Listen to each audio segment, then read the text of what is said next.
we're going to go over some flexibility techniques that you can do using the foam roller. Now, I love to do myofascial release, but you can also use the foam roller as a tool to position you into a different position when you're trying to cross-train your flexibility. So I'm going to start off with a hamstring stretch.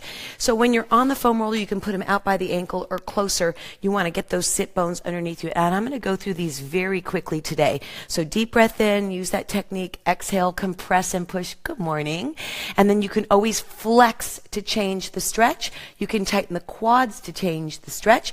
And you can do an external rotation to change the stretch. So all of those positions really make a difference. And then let's go into a little hurdler's position. Same thing. Press forward. You can press over the knee. You can flex the foot. You can turn the foot out. And you can actually turn the foot in. And those will all change the stretch.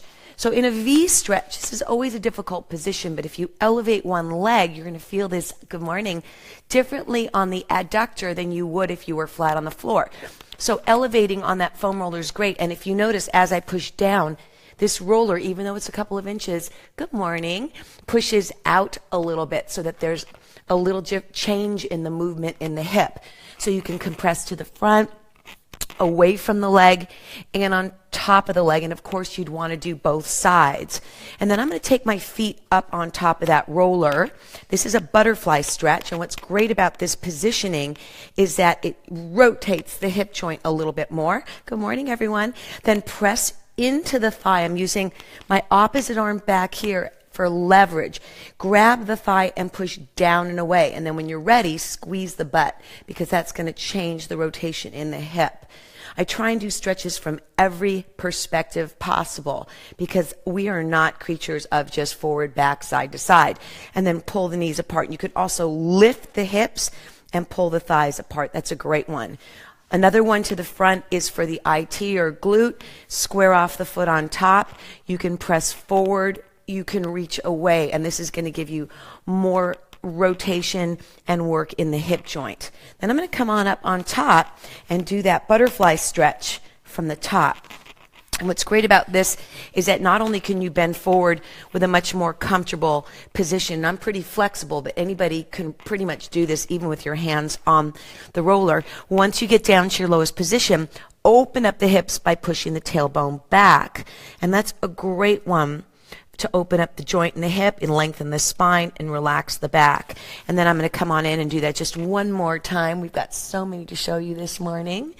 And then to come on in, bring your knees in. I'm going to show you a back rotation stretch.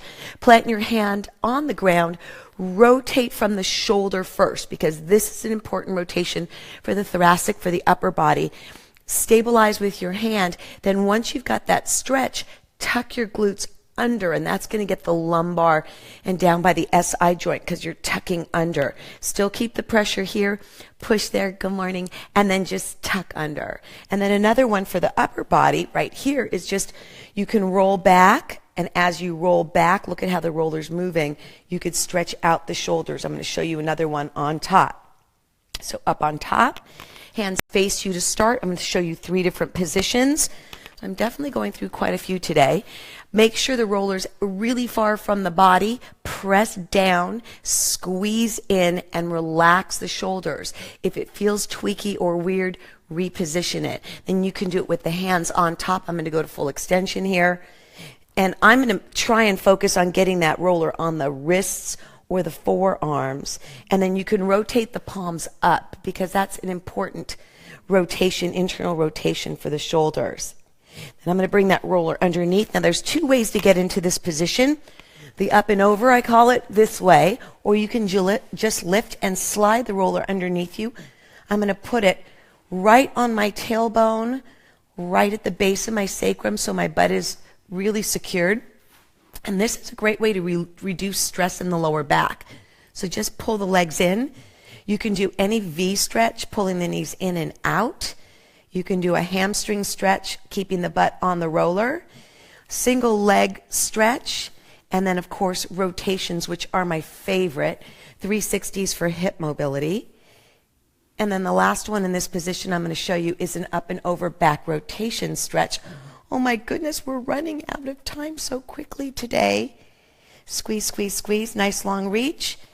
And then last one, because I have about 10 seconds for shoulder mobility. Lay on top, do an overhead reach, do any form of circles and compressions on the ground. And this is great to open up the chest and work on your posture. Elbows to the back.